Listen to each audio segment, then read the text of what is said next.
Մեզ այսօր մեր տաղավարում է սոցիոլոգ Արթուր Պարոնյանը։ Պարոն Պարոնյան, բարև ձեզ, շնորհակալ եմ մեր հրավերը ընդունելու համար։ Բարև ձեզ, եմ շատ շնորհակալ հրավերի համար։ Պարոն Պարոնյան, փորձենք հասկանալ այս պահին հանրային տրամադրությունները, սպասելիքները նաև, ճիշտ է, իշխանությունը սկսել է իր այսպես ակտիվ վերադասավորումների շրջան, ընդդիմության դաշտում տեսնում ենք էլի շարժեր, բայց դեռևս ոչ կոնսոլիդացիայի, այլ փոխադարձ քննադատություններ են հնչում։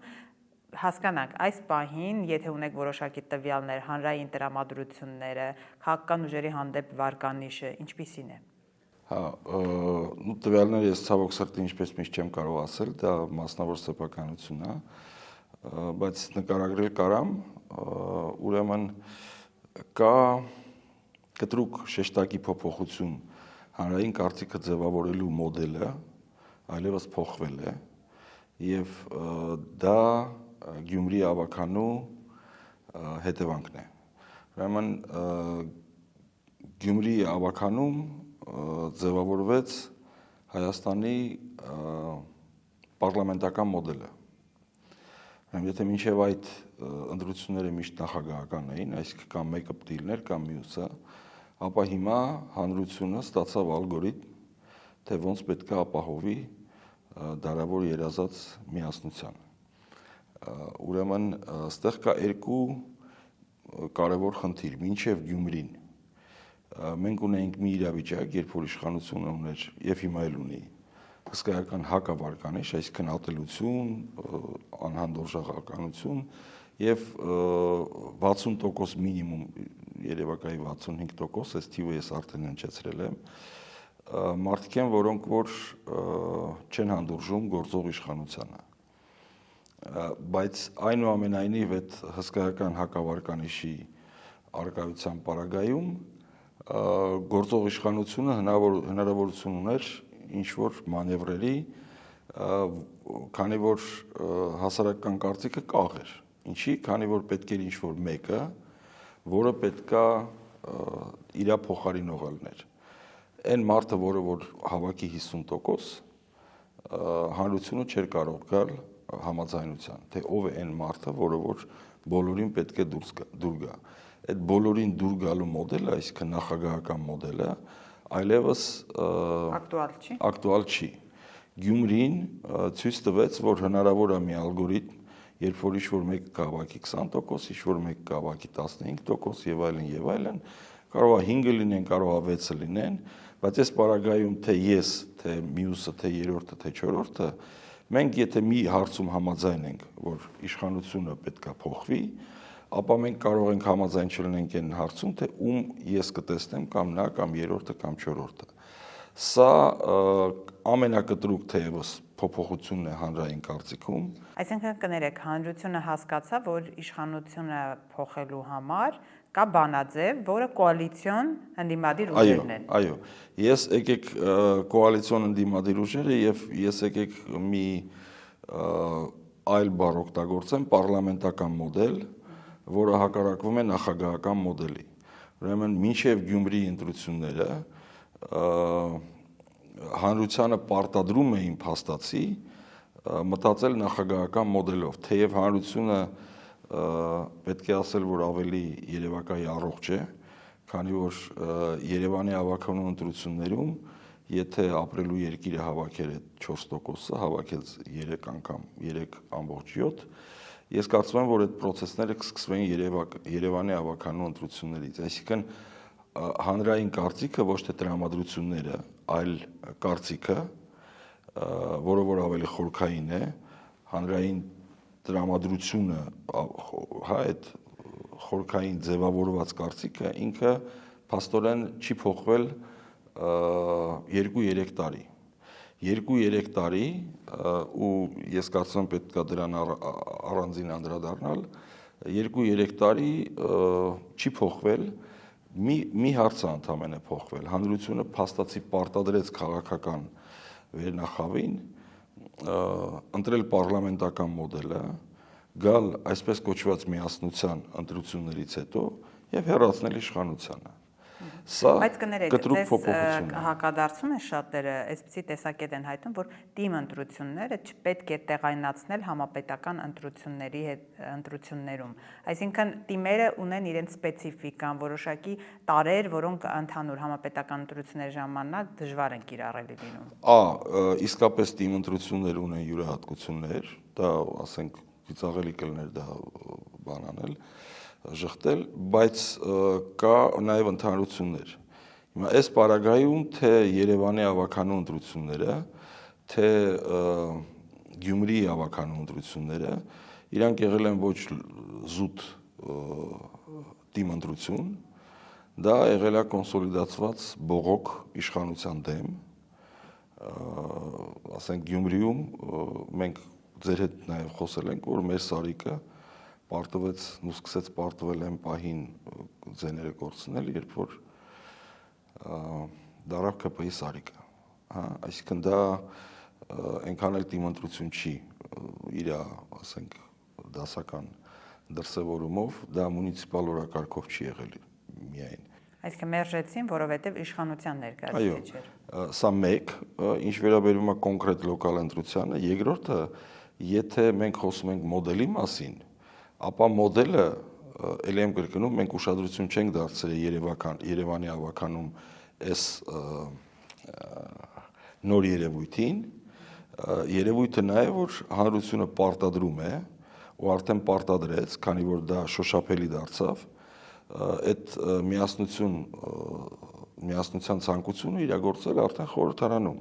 Դա արեց հանրությունը, այլ ոչ թե քաղաքական վերնախավը։ Մինչ այդ մենք մարդ էինք ման գալիս, եթե գիտեք, ասենք բոլորս էլ շփվում ենք մարդկանց հետ, մենք փորձում էինք գտնել այն մարդուն, որը որ կկոնսոլիդացնի։ Մեկ մարդ, որը բոլորին կկոնսոլիդացնի,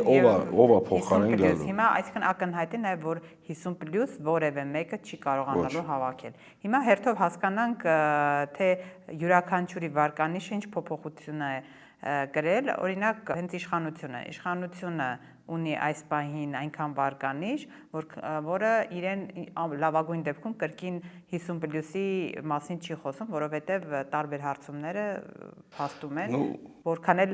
իշխանական լծակներ, ռեսուրսներ դրան գումարենք։ Այսինքն ինչ փոփոխություն է կրել իշխանության ընտրողները, ընտրազանգվածը, վարկանիշը ինչպես է փոխվել եւ ինչու է փոխվել։ Ռուզան ջան, շատ լավ հարց է, ուրեմն տեսեք, իրենց վարկանիշը այլևս չի փոխվելու։ Կարող է ուղղակի իջնի կամ էդ էլ եմ կասկածում։ Ուրեմն գործող վարչապետի վարկանիշը բաղկացած է 3 հատվածից։ Իսկ եթե ես հիմա գնամ հարցում անեմ, ինքը ստանալու է 10-15 էլեկտորալ տոկոս, այսինքն ընտրողների քանակությունից։ Բայց իրական ընտրություններում իրանք ավելի շատ կստանան։ Նիկոլ Փաշինյանը փորձելու է կոնսոլիդացնել այսպես կոչված արևմտամետ ուժերը։ Արևմտամետ ուժերը նույնպես 2 հատվածից բաղկացած ուրեմն մի, ասենց ասենք, ընտրողների զանգված է ու խայտարակ ցածր վարկանիշը անձամբ վարչապետի գործող եւ կուսակցության պարտադրում է այդ մարդկանց երևակայի կոնսոլիդացվել այն մարդու շուրջ, այն գործիչի շուրջ, որը որ քիչ թե շատ վարկանիշ ունի, քանի որ այլ արևմտամետ գործիչները այդ վարկանիշն էլ չունեն։ Գործող վարչապետը, в общем, ինչ-որ լծակներ ունի եւ այլն, բայց սրա հետ մեկտեղ վտանգները իրենց նույնպես շատ են։ Այսինքն պատկերացնենք 26 թվականին, եթե այդ արևմտամետը ուզում է պահպանի ուրեմն որոշակի քաղաքական ուղղվածություն, եթե նա զգաց, որ այդ հաղթանակը չի լինելու, նա կարող է ընտրի մեկ այլ արևմտամետ գործչի, որը որ երևակայի ավելի հաստատուն ձևով կշարունակի մնալ, քանի որ Նիկոլ Փաշինյանը պարտությունից հետո այլևս քաղաքական ասպարեզում կարծում եմ, որ չի մնա։ Հիմա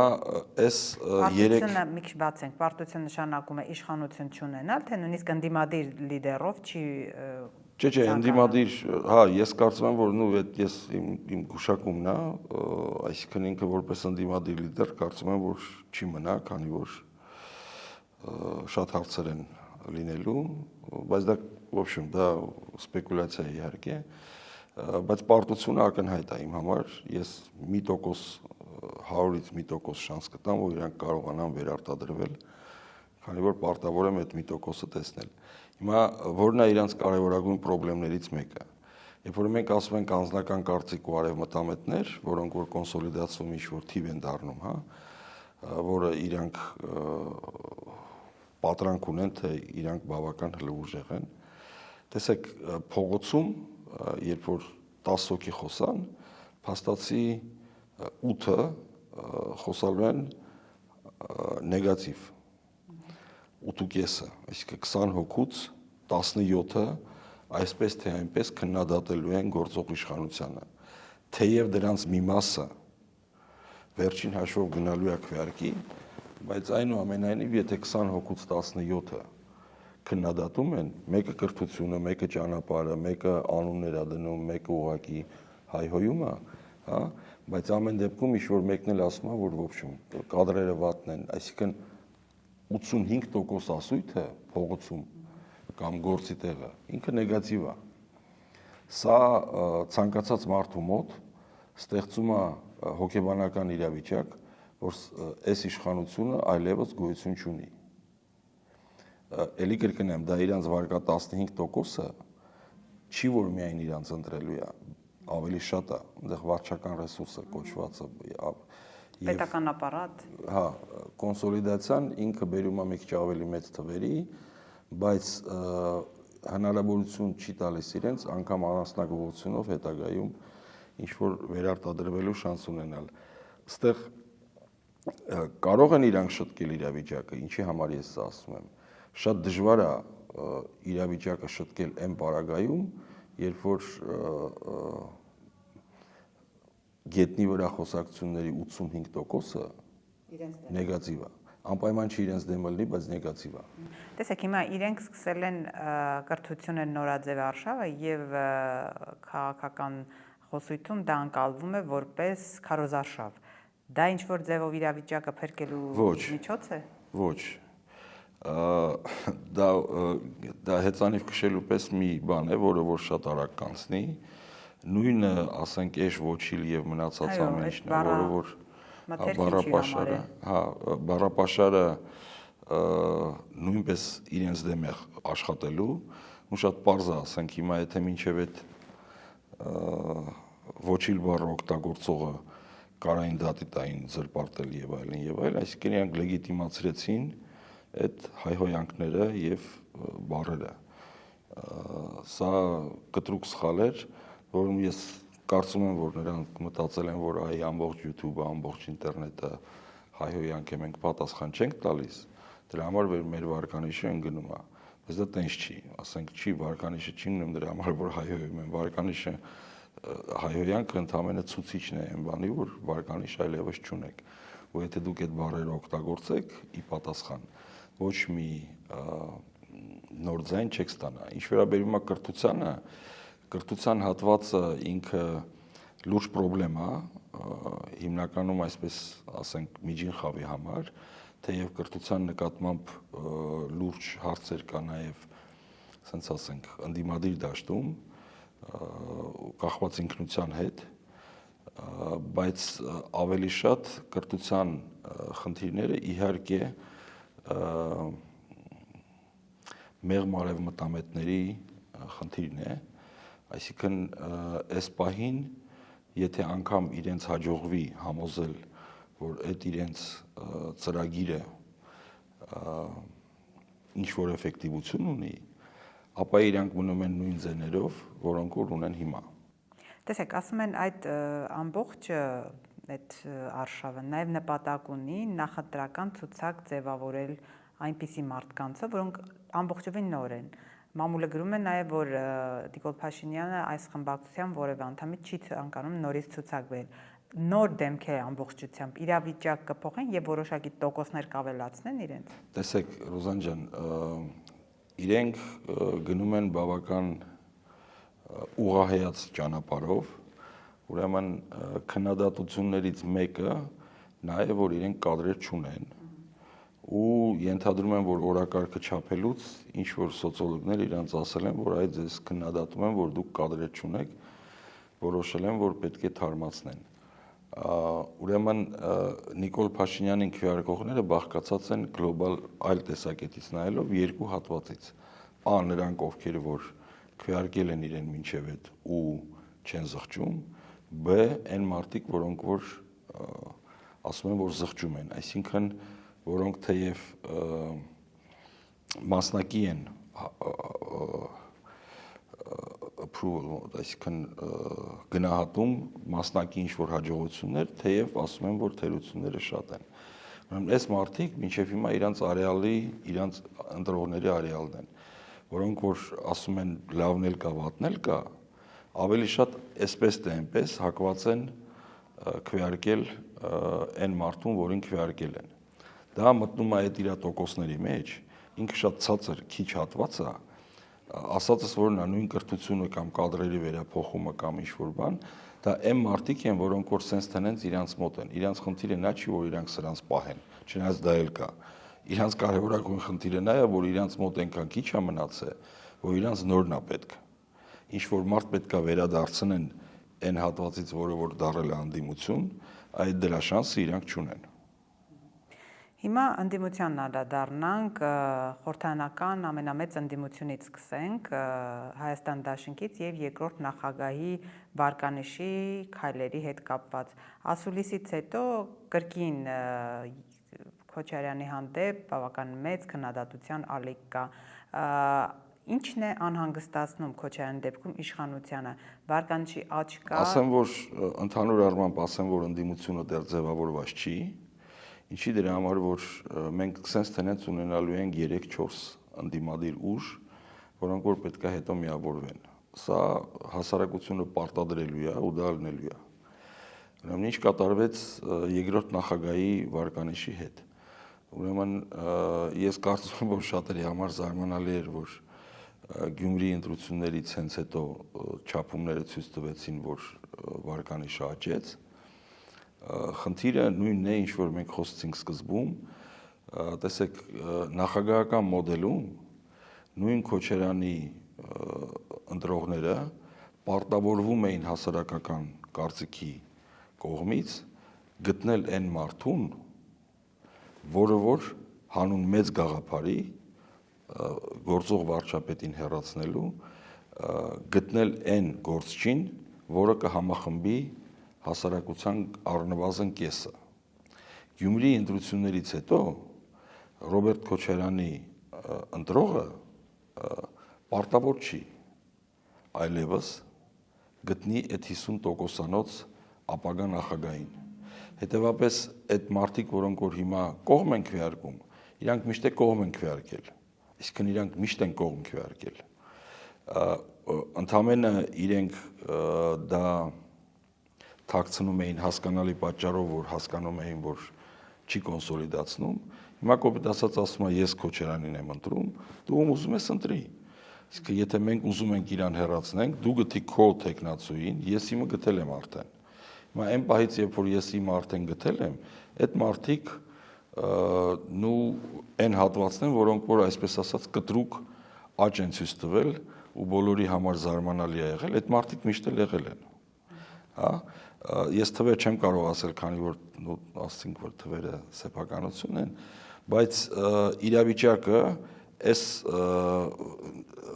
դաշտում նույնպես նույնն է, պետք է ձևավորվեն դեռ եւս 3 կամ 4 ուժ կամ 2-ից 4 ուժ, որոնք որ կանցնեն խորհրդարան, թե ով կլինեն դրանք, ես չեմ կարող ասել։ Հնարավոր է երրորդ նախագահի թիմակիցները լինեն։ Գիտեք ինչ, վարկանիշային առումով ուզում եմ հասկանալ, չնայած Սերժ Սարգսյանը հայտարարել է, ես թվեր չեմ կարող ասել, Ռուզան կներեք, որ հա, այդ թիմը ամեն դեպքում մասնակցելու է եւ ակտիվ է։ Այդ առումով իրենց շանսերը թիմ ասելով ինչի նկատի ունենք։ Հանրապետական կուսակցությունը։ Ну, եթե փողը շատ է, կարծում եմ շատ է, թող ծախսեն, բայց в общем, սենց ասեմ,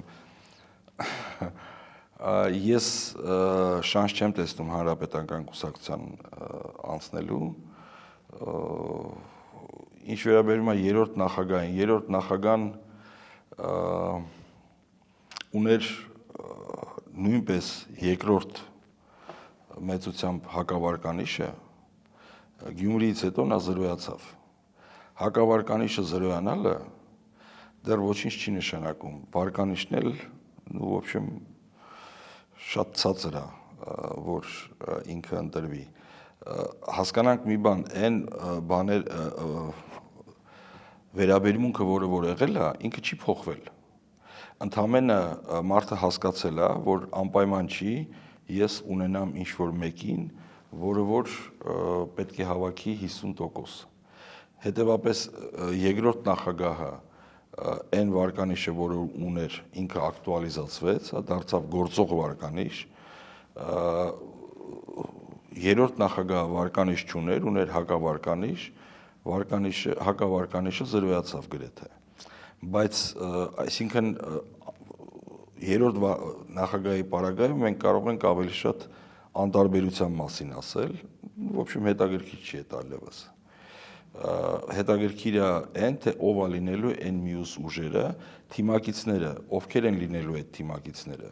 Ես կարծում եմ, որ կան մարդիկ, որոնք որ հետաքրքիր են, ես կարամ պնդեմ, որ դրանք թիմակից են, թե ոչ։ Ու չեմ կարող ասեմ։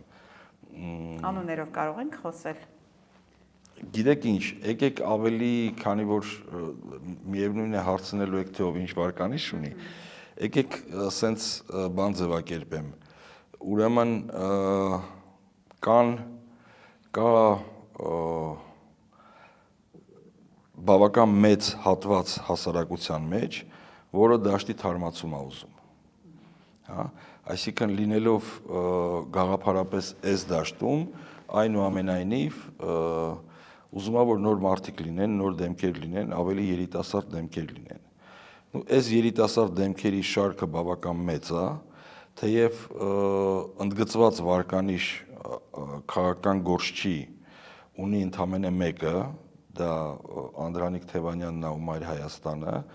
որը որ նաև ունի մի այլ յուրահատկություն, որի մասին հնարավոր է մենք խոսանք, բայց թեև միակ գործիչը, որը որ արդեն իսկ ունի լիդերային վարկանիշ Անդրանիկ Թևանյանն է, այնուամենայնիվ ասել, որ միայն ինքը շանս ունի անցնելու, նույնպես հնարավոր է մի քիչ սպեկուլյատիվ կլինի, քանի որ պահանջը շատ ավելի մեծ է, քան այն վարկանիշը, որը որ այսօր այս պահին ունի Մայր Հայաստանը ու Անդրանիկ Թևանյանը։ Հետևաբար կարող ենք ասել, որ ինչ-որ մարդիկ նույնպես շանս են ստանալու, կարծում եմ, որ այո։ Այդ հայտը այս պահին նոր ուժի ներկայացրել է Մայր Հայաստանը, բայց դեմալը մի տարի կա, դժվար գործ է, բայց բացառել չի կարելի, նույն Գյումրիում մենք տեսանք, որ հնարավոր են այդ բաները։ Պարոն Պարոնյան, ընդդիմության դաշտում աշխուժություն կամ փոխադարձ քննադատության ալիք սկսվեց հերթական գործընթացի մեկնարկի մասին, երբ որ հայտարարվեց խոսքը impeachment-ի մասին է։ Ինչ տվեց ընդդիմադիրներին այս գործընթացը եւ ինչ տրամադրություններ կան նաեւ հանրության տեսանկյունից, հանրությունը հետաքրքրված է, այսինքն impeachment-ը ինչով օգնեց կամ կօգնի կամ կխանգարի ընդդիմությանը։ Խանգարելը չեմ կարող ասել, օգնելը հաստատ չի օգնի։ Հանրության տեսակետից այս ամբողջը սալոնային խոսակցություններ են։ Ես կարծում եմ, որ մի խոսքով ինչքան շուտ փակվի այդ ամեն ավելի լավ կլինի։ Հանրության խնդիրը հետևյալն է։ Այս իշխանությունը պետք է հեռանա։ Հասկանանք մի պարզ բան 60%, որից 20%-ը առավել ագրեսիվ, իրանց անձնական խնդիրն է, որ իշխանությունը հեռանա։ Հիմա այդ մարդուն, եթե դու գնում ես փորձում ես ասել impeachment կամ ասենք, չգիտեմ,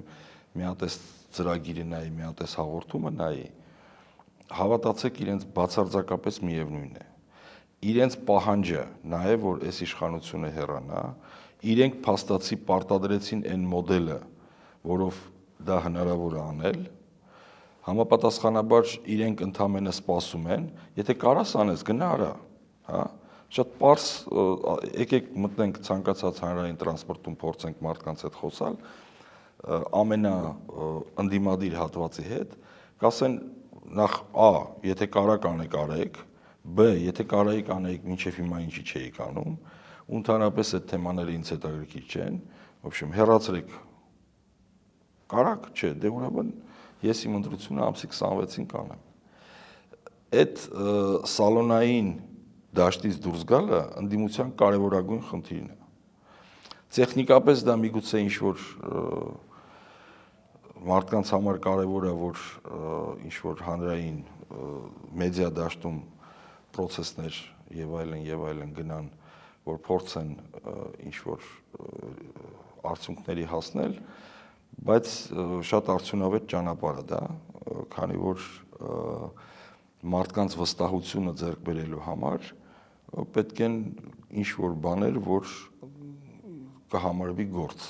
արված։ Իսկ այդ սալոնային խոսակցությունը դա գործ չի։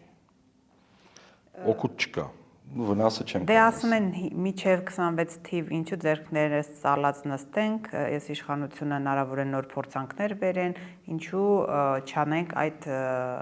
անվստահության Զանա ջան, ես ճիշտ որ ասեմ ինքս բացարձակապես որևէ հետաքրքրություն չունեմ նրան թե իրանք կարող է փորձանքի բերեն, այնքան փորձանք են բերել, որ ասենք ես նույնպես տեսնում եմ, որ կա ընտրական տրամաբանությունը, որը էֆեկտիվ է, որը աշխատունակ է,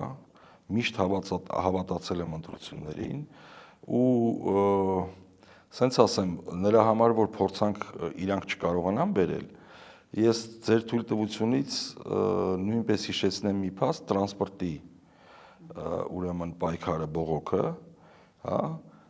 սա մի բան է, որը որ հանրության տեսակետից թեև վերջնական ավարտ չստացած, բայց շատ կարևոր գործ էր, որ ընդդիմությունը կարողացավ պարտադրի իշխանությանը գոնե 300-ից իջացնել 150 դրամ, հա, սա կոնկրետ գործ է, որը որ ընդդիմությանը, այս պարագայում Մայր Հայաստանին, կոնկրետ վարկանիշ է ավելացնում, ինչի դրա համար, որ մարդիկ հասկանում են, որ դա իրենց շահերից բխող է։ Հիմա եթե կարող են տարբեր սոցիալական հարցերով, ընդ որում սա շատ կարևոր է, ուրեմն ամենաթույլ հատվածը ընդդիմության, դա սոցիալական հարցերն են։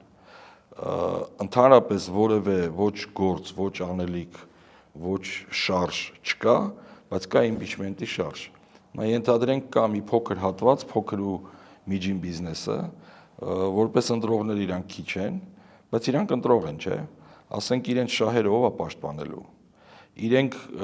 ունեն կոնկրետ խնդիր, որ տարբեր տեղերում խորհրդարան, ավագանի եւ այլն իրենց խնդիրները հնչեցվեն, էֆեկտիվ աշխատեն քաղաքական գործիչները, նրա համար որ իրենց հարցերը լուծվեն, իրանք փաստարկներ ունեն, բավական համոզիչ փաստարկներ ունեն, ու իրենց կարևորագույն խնդիրը այս պահին նա է, որ իրենց թողնեն աշխատեն։ Հիմա ձեզ հարց տամ, ո՞նց է կարծում, որն է ավելի ճիշտ, ասենք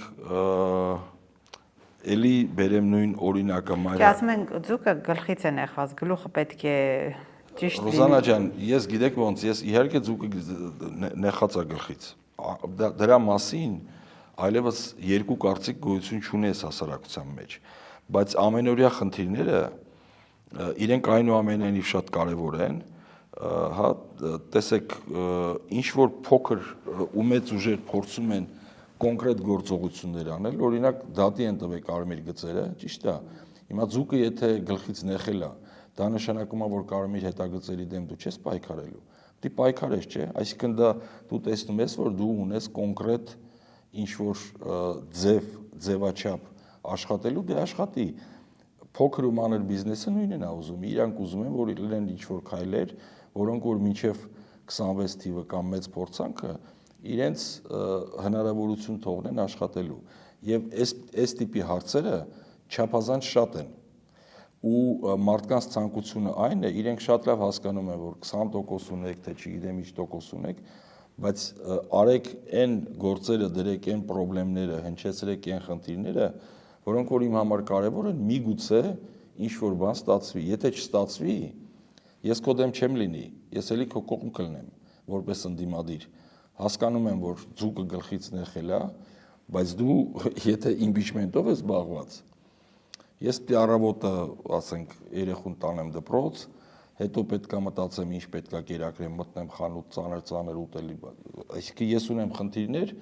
որտեղ որ այդ իմպիչմենտը իմ համար 18-րդ հարցն է դա սալոնային խոսակցություն է Կարելի է ասել, որ մենք իսկապես 26 թվականի ընտրություններին ենք գնում, որովհետև փողոցային պայքարի ազդակներ չկան, այսինքն հանրային այդ դժգոհությունը փողոցով արտահայտելու պահանջ կամ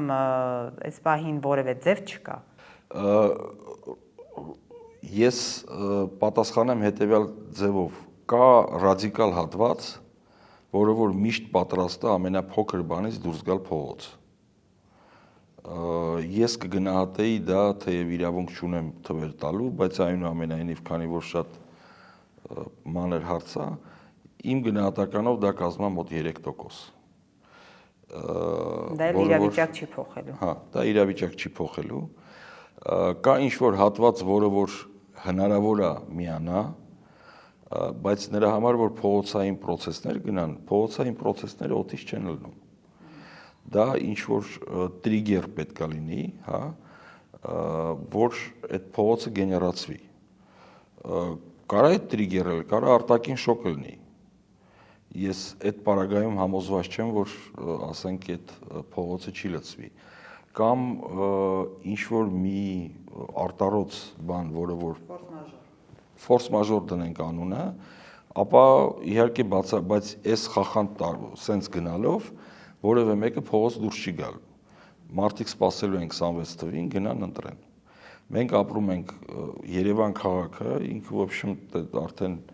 միլիոնանոց քաղաք է, հիմքը քաղաքական ակտիվության անկասկած Երևանն է։ Ու միայն քաղաքական պրոբլեմներով չի, որ մարդիկ ապրում են։ Ճիշտ հակառակը, ունենալով որոշակի կարծիք նրա մասին, թե ինչ բան է այսօրվա իշխանությունը, իրենք ապրում են իրենց ամենօրյա կյանքով ու դա չի փոխվելու։ Ես պատրաստ չեմ ամեն օր իրիկունը ժամը 6-ին գնամ օպերա կամ հանրապետության հրապարակ, ընդ որում հաստատ չիմանալով, որ կլինի հաջողություն։ Հանրության մեծամասնությունը ուզում է, որ իշխանությունը հեռանա, կմիանա փողոցին, եթե լինի ինչ-որ արտառոց բան, կամ եթե հաստատ համոզված լինեն, որ գոնե այս անգամ իշխանությունը փողոցով կփոխվի։ Խիստ կասկածում եմ, որ մարդիկ հույս ունեն, որ դա կլինի, քանի որ փորձ է եղել։ Հիմա տեսեք, մենք ունենք ընտրական փորձ, երբ որ ինչ-որ հաջողություններ եղան, եւ մենք ունենք փողոցային փորձ, որը որ շոշափելի, այսինքն մենք եթե խոսենք իրար հետ կամ քաղաքագետներ կարանք ասենք, որ այս շարժումը կամ այն շարժումը ինչ-որ օգուտ բերել է, բայց շոշափելի մարդկանց համար հասկանալի արդյունք այդ փողոցային շարժումները չեն տվել։ Դրա համար ես երևակայի կվերցնեմ այդ սպեկուլյատիվ ռիսկը ու ասեմ, որ գնալու է ընտրություններով փոփոխությունը։ Ես չեմ կարծում, որ փողոց կարելի է գեներացնել այդ պարագայում։ Շնորհակալ եմ։ Ես էլ եմ շատ շնորհակալ։